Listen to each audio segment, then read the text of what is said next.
काय कारण आहे आजी? स्वानंदी माझ्या पेट्यासारखी माणसं ना अशी वरवर चिडणारी, कटकटी आणि अशी तिरसट वाटतात ग. पण त्यांनी मनात काय दडून ठेवले हे मात्र कोणाला कळत नाही. पण त्यांच्या मनात नसे खूप कप्पे असतात ग. आणि सगळे काही सगळ्यांसाठी नसतात.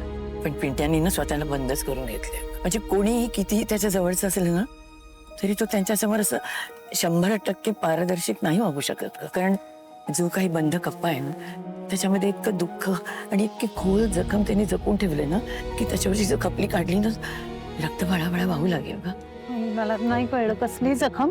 आपल्यामुळे आपल्या जवळची माणसं जगातनं निघून गेली याची जखम. म्हणजे खरं म्हटलं तर तो जबाबदार नव्हता, पण तो त्याचा दिवस होता, त्याच्यासाठी खूप आनंदाचा होता. पण त्या दिवसामुळे सगळ्या घरावर दुःखाची सावली पसरली. एक मिनिट माझी, मला नाही कळत आहे तुम्ही काय बोलताय. म्हणजे स्वानंदी माझा पिंट्या ना त्याच्या आई वडिलांचा खूप लाडका होता. म्हणजे त्यांचा खूप जीव होता ग त्याच्यावर. म्हणजे तो शहाणा होता, समजूतदार होता, जबाबदार होता. त्याच्याकडून खूप आशा होता त्याच्या वडिलांना. म्हणजे पिंट्याच्या आजोबानं जग सोडून जाताना मुलांवर सगळा कारभार सोपून गेले होते. आणि त्यांनी जो व्यवसाय सुरू केला होता ना तो माझी दोन्ही मुलं म्हणजे पिंट्याचे बाबा आणि त्याचे काका हे दोघंही अगदी समर्थपणे बघायला लागले होते. आजोबांनी जाताना ना पिंट्याला घराण्याचा वारस म्हणून आशीर्वादही दिला होता. माझा नातू होताच तेवढा सक्षम. पिंट्याला एक धाकटी बहीण सुद्धा होती स्वानंदी. मल्लिकाची मुलं लहान होती, म्हणजे अधिरा तर अगदीच लहान होती. पिंट्याचा वाढदिवस न म्हणजे घरामध्ये अगदी उत्सवाचं वातावरण असायचं ग. त्याच्या वाढदिवसाच्या दिवशी ना दुपारी पूजा, मग संस्थांना जेवण आणि मग सगळीकडे कपड्यांचं वाटप व्हायचं. आणि मग संध्याकाळी मित्र परिवार घरी यायचं. तर काय विचारूच नको. जादूचे प्रयोग व्हायचे, ते बैठे खेळ व्हायचे आणि मैदानी खेळ व्हायचे. सगळं खूप धमाल असायची घरामध्ये. अगं त्या दिवशी झाडं पण लावली जायची बरं का. आणि नाटकांचे प्रयोग विनामूल्य करायचे. मोठे मोठे कार्यक्रम ठेवले जायचे.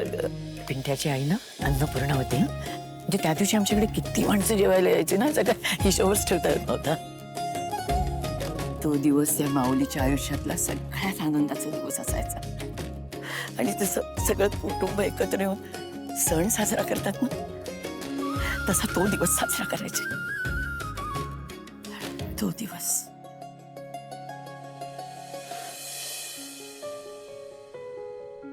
पिंट्या मोठा होत होता, कायद्याने सज्ञान होणार होता. पण नेमकं त्याच्या आदल्या दिवशी ना त्याच्या आईबाबांना काही कामासाठी शहराबाहेर जावं लागले. कोकणातल्या एका जमिनीची केस होती ती. नेमकी आदल्या दिवशीचीच तारीख लागली. माझा दुसरा मुलगा म्हणजे मल्लिकाचा नवरा म्हणजे पिंट्याचा काका त्यालाही जावं लागलं. पिंट्याची धाकटी बहीण ती लहान होती, ती आईबाबांबरोबर गेली. अगदी त्यांचं काम झालं पण ना प्रवास दूरचा होता. एक दिवस राहिले असते ना तर दुसऱ्या दिवशी पिंट्याच्या वाढदिवसाला घरी पोचले नसते. आई बाबांचं काळीच ना त्यांचा जीवनाचा कासावीस होत होता. अगं मी म्हणाले की तुम्ही या आरामात, तोवर आम्ही पूजा करून घेतो. म्हणजे तुम्ही जरी पहाटे निघालात ना तरी संध्याकाळपर्यंत पोहोचाल तुम्ही. पिंट्यानं सुद्धा ना वडिलांना बजावलं होतं की काही झालं ना तरी तुम्ही रात्रीचा प्रवास मात्र करू नका. त्याच्याशी बोलताना त्याचे आई बाबा बरं म्हणाले, पण त्याला सरप्राईज द्यायचं म्हणून ना रात्रीच निघाले. चुपचुप कोणालाही न सांगता निघा. मग त्याच्या बाबांनी मला शपथ घातली, समजलं काय सांगू नकोस. म्हणजे मुलासाठी धावत येणारा बापाचा आवाज होता. खरं म्हटलं तर घाई नव्हती ग. म्हणजे पिंट्याही त्यांच्यावर काही नाराज होणार नव्हता खरा. पण काळ आला होता. रात्री 11ला निघा, पहाटे पोचले असते 7पर्यंत. मी अगदी वाट बघत होते. काही बोलले नाही मी. म्हणजे मी शपथही मोडली नाही. मी जागेच होते. त्याचा कंट्रोल गेला का मागून आलेल्या ट्रकनी धडक दिली काहीच कळलं नाही ग. पण माझं भरलं घर, माझं गोकुळ सगळं उजाडलं.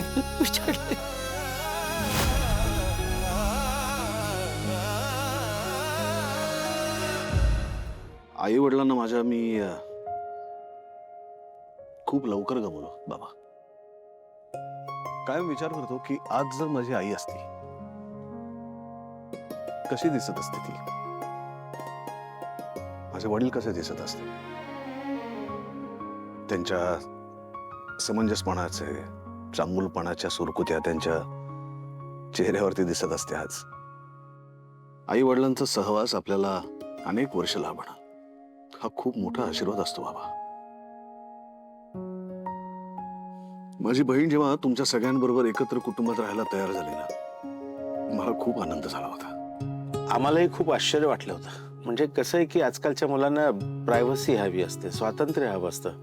त्यात आधिरा ही तुमच्यासारख्या मोठ्या घरातून आलेली, आमच्या छोट्याशा घरामध्ये तसा वेळ काढणं तिला अवघडच जात असेल.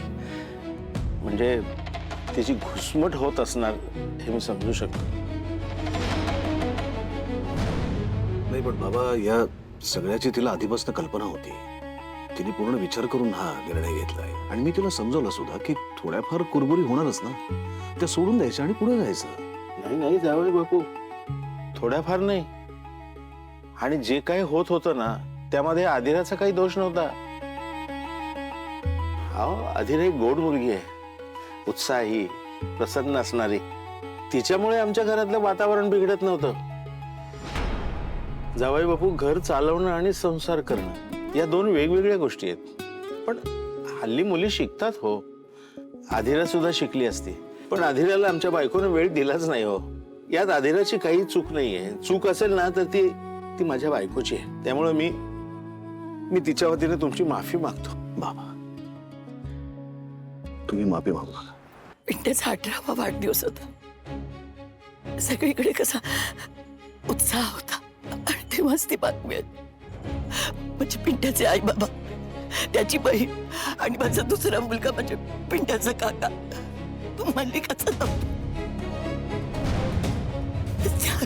त्या अपघातात गेला. म्हणजे माझी दोन्ही मुलं गेली ग.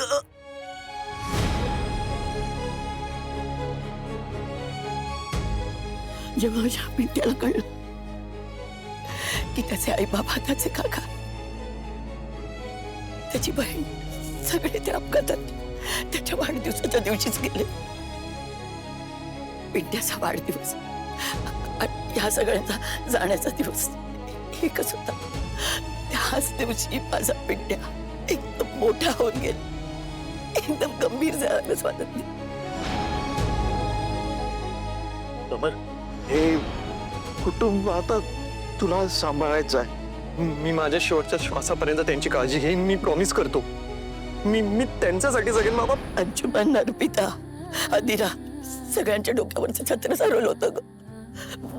मी पण काही काळ सैरवैर झाले होते. माझी दोन्ही मुलं गेली होती ना, सगळं घरच कोसळून गेलं होतं. तसं म्हटलं तर तो पण लहानच होता ग. पण या सगळ्यांचा आधार झाला. आपल्यामुळे ही मुलं पोरकी झालीत अशी काहीतरी भावना त्याच्या मनामध्ये यायला लागली. म्हणूनच तो त्यांचा पालक बनला. ऍक्सिडेंटचं कळल्यावर मल्लिकाचा आक्रोश बघून पिंड्या एकदम खिजून गेला होता. त्याच्यानंतर तो कधी रडला नाही स्वानंदी. म्हणजे या सगळ्याला ना आपणच जबाबदार आहोत असं काहीतरी त्याच्या मनामध्ये बसले ग. मी खरं म्हटलं तर त्याने नव्हतं ना बोलवलं, पण सगळ्या बातम्यांमध्ये ना म्हणजे मुलाच्या वाढदिवसाला येताना उद्योजकाचा मृत्यू झाला असंच येत होतं ग. जणू काही मुलाच्या वाढदिवसामुळेच हा सगळा अपघात झाला होता.